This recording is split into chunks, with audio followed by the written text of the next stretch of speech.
रोंगाली बिहू, असम का ये त्योहार, मतलब चारों तरफ जश्न, नाच गाना। लेकिन क्या कभी सोचा है कि इस चकाचौंध के पीछे एक अंधेरा भी छिपा हो सकता है? एक ऐसी कीमत जो हमारी संस्कृति को जिंदा रखने के लिए कुछ लोग चुकाते हैं। आज हम एक ऐसी ही दिल दहला देने वाली कहानी की बात करेंगे। सुबह सुबह ये खबर मिलना कि एक उभरता हुआ कलाकार, जिसका करियर बस शुरू ही हुआ था, उसे वक्त से पहले ही छीन लिया गया। ये शब्द हैं असम के मुख्यमंत्री हिमंत बिस्वा शर्मा के। और सच कहूं तो ये सिर्फ शब्द नहीं हैं, ये उस दर्द को बयां करते हैं जो इस खबर के साथ आया। तो ये कहानी किसकी है? ये कहानी है निशा मोनी हालोए की। सिर्फ 25 साल की थी वो। एक बेहतरीन डांसर, एक कलाकार जिसके बहुत बड़े सपने थे। लेकिन एक ही रात में सब कुछ बदल गया। उनके सपने टूट गए और पीछे रह गए बस कुछ सवाल, जिनका जवाब शायद कभी न मिले। देखिए, निशा मोनी कोई आम कलाकार नहीं थी। वो असम की संस्कृति का एक जीता जागता चेहरा थी। मतलब जब वो बिहू के मंच पर आती थी ना, तो लोग बस देखते रह जाते थे। और सिर्फ डांस ही नहीं, वो नागारा नाम की एक पारंपरिक कलाकार भी थी। सोचिए, उनकी टीम, उनका समुदाय, उन सबके लिए ये कितना बड़ा नुकसान है। एक ऐसी खाली जगह जो शायद ही कभी भर पाए। और जिन्हें रोंगाली बिहू के बारे में ज्यादा नहीं पता, उनके लिए बस कल्पना कीजिए, पूरा असम ढोल नगाड़ों की थाप पर, संगीत की धुन पर झूम रहा है। ये है रोंगाली बिहू, असम का नया साल। और इस पूरे जश्न की जान कौन होते हैं? निशा मोनी जैसे कलाकार। इनके बिना तो ये त्योहार बिल्कुल फीका है। तो कहानी उस रात की है जब पूरा असम जश्न मना रहा था।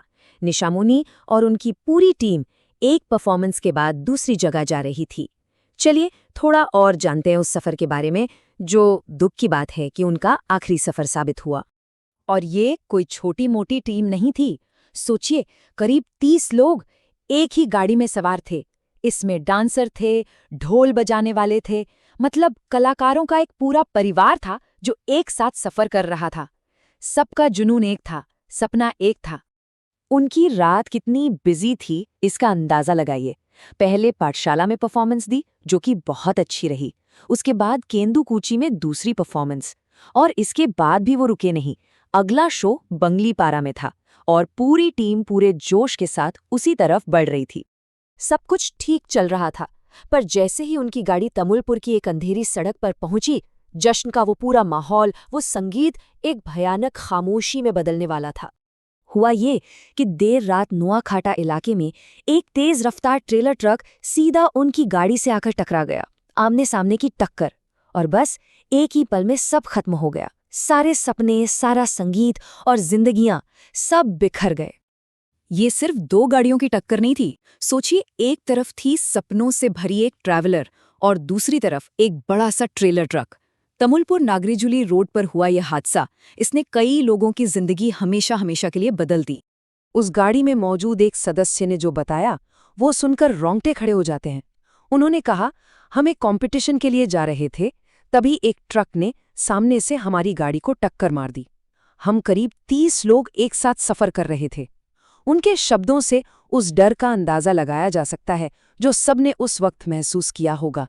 टक्कर की आवाज तो शायद कुछ पलों में शांत हो गई, लेकिन उसके बाद जो चीख पुकार मची, उसने पूरे असम को झकझोर कर रख दिया। वो जश्न की रात पल भर में मातम में बदल गई। और इस हादसे का जो नतीजा निकला वो बहुत ही भयानक था। निशा मोनी की तो मौके पर ही मौत हो गई। 11 से भी ज्यादा लोग बुरी तरह जख्मी थे, कुछ तो बहुत सीरियस थे। सबको फौरन पास के अस्पतालों और गुवाहाटी मेडिकल कॉलेज ले जाया गया। ये सिर्फ आंकड़े नहीं हैं, हर एक नंबर के पीछे एक कहानी है, एक परिवार है। ये खबर जैसे ही फैली, पूरे राज्य में शोक की लहर दौड़ गई। रोंगाली बिहू के जश्न पर मानो एक काला साया पड़ गया। खुद मुख्यमंत्री ने भी दुख जताया, घायलों के जल्द ठीक होने की कामना की। लेकिन जाहिर है, निशा मोनी के जाने से जो खालीपन आया, उसे कोई शब्द नहीं भर सकता। लेकिन निशा मोनी की ये कहानी सिर्फ एक ट्रैजिक एक्सीडेंट की कहानी नहीं है।